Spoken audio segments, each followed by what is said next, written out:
is violating the rights of the Ukrainian people. He claims the demise of the Soviet Union was the greatest geopolitical catastrophe of the century. Since becoming Russian president in 2000, it is his vision to reclaim the old Russian Empire with total disregard to international law. His drive so strong, his power so great, it seems nothing or nobody will or can stop him. Who would have ever thought that in this day and age in the centre of Europe, Russia would cross its borders into Ukraine with military troops and invade a country, violating the rights of the Ukrainian people, their right to choose their political destiny, their right for freedom of thought and expression, their right of justice and for human dignity. Throughout the history of Ukraine, people have been suffering under a recurring ideology. Communism, together with the Soviet propaganda machine, took control of millions of Ukrainian minds. This ideology, so powerful, it trapped Ukraine, it suppressed Ukraine, and it violated the nation's rights. And now, even after the Soviet Union's collapse, Putin is no different. His ideology following the same set of lies, deception, power, and domination. Its collapse gave Ukraine its independence from the Soviet Union, where a new generation of young, ambitious adults emerged. With the Iron Curtain crushed, people were no longer victims of political repression. They had access to truthful information rather than Russian propaganda. The prospects of a Western, non-Russian way, it excited them, and it brought back their identity, their loyal values, patriotic ambitions. Need for diversity and opportunity inspired them to seek an alliance with Europe and to further push away from Russia's orbit. Putin had a huge influence on the Ukrainian president at the time, which shaped all political and economic decisions made in Ukraine. When the decision was announced that the EU agreement will not be signed and to further align with Russia, students similar to our age took to the streets in peaceful protest. This angered Putin. He constrained direct orders to be inflicted to stop their right to a voice. The students were violently bashed by corrupt government authorities, by pro-Russian authorities. The beatings revolted the Ukrainian nation. People rebelled further, and millions of people took to the streets. Since the protests and Russian invasion, more than 8,000 people have been killed. Most of these brutally bashed by pro-Russian rebels. More than 1 million refugees have been displaced by the fighting, and the war is currently costing Ukraine more than $5 to $10 million a day. Here in Australia, we have the right to elect a Prime Minister. We go to polling stations knowing that our vote is legitimate.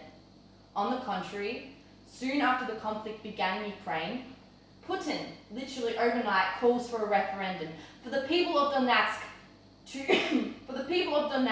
a region in eastern Ukraine, to break away from Ukraine, to vote to break away from their own country. A result would be declared a mere hour after polling stations closed. Somehow, the word legitimacy seems far from real. The rebels, funded by Putin, were responsible for organised murders, corrupt voting systems, the silencing of voices. Surely this can't be called freedom of political destiny, freedom of choice?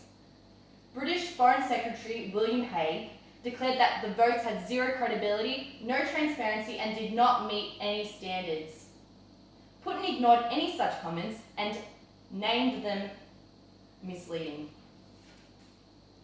Barack Obama, on many occasions on the world stage, has declared and stated, Russia has deliberately and repetitively violated the sovereignty and territorial integrity of Ukraine. And this is Putin's aim for mass evacuation of Ukrainians from the eastern regions.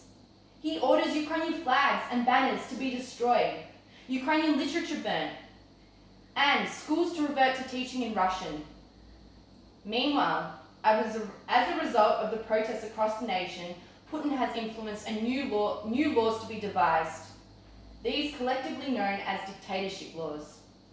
Ludicrous laws such as up to 15 days arrest for unauthorized installation of tents, stages and sound equipment, and blocking of any government building up to 5 years imprisonment. These are hardly laws, they are weapons aimed at limiting the civil rights of Ukrainians. Putin needs to be reminded that the world is watching with great alarm and that the expectation that dictatorship will not be tolerated. There are always opposing views, but interestingly, most of these have been influenced by Putin. He feels he knows what is best for Ukraine. Putin is defining its national interests. He promises Ukraine a life under his ideology will bring back economic, cultural, and political benefits, a life without democracy. In February 2015, a poll by German polling firm GfK revealed that when asked, "Do you endorse in the takeover of Crimea?" a total of 82% of respondents in the East responded yes. This seems that a vast majority of Ukrainians believe Russia will be better for them and their families rather than the life in Ukraine. Putin instills in people the sense of stability. He has managed to sell his image in such a way that his followers do not see him as a fear-inspiring authoritarian leader, but rather a celebrity, a sex symbol, and a cultural icon. This is far from the truth. Putin's power, fame, and celebrity status is nothing more than a deflection from the man he truly is. You can just look at the biggest threats facing the world today, most linked back to Putin's involvement. The right for justice and human dignity is diminishing quickly in Ukraine. I was deeply saddened and disturbed when reading last year's United Nations report on the human rights situation in Ukraine. Firstly, that it was a 50-page document listing point after point how human rights are deteriorating. Enforced disappearances, torture, killings, behavioural changes in children. Journalists facing ongoing intimidation and threats to their physical security. Freedom of their expression is absent. Violation, the list goes on. All as a result of Putin's war in Ukraine. Human rights are basic freedoms and protections that people are entitled to simply because they are human beings. Human rights are indisputable. They cannot be taken away, period. The rights of the Ukrainian nation and its people are being violated by Putin, Vladimir Putin. The Ukrainian nations, NATO, members of the European Union have reacted to Russia's aggression, imposing economic laws, economic sanctions. But these aren't deterring Putin. All of us, the international community, need to do more. Peace and freedom cannot be ensured as long as fundamental human rights are violated. I echo the words of John Bolton, a former US representative of the United Nations. He states, "Russian President Vladimir Putin is likely the most feared leader of the world today.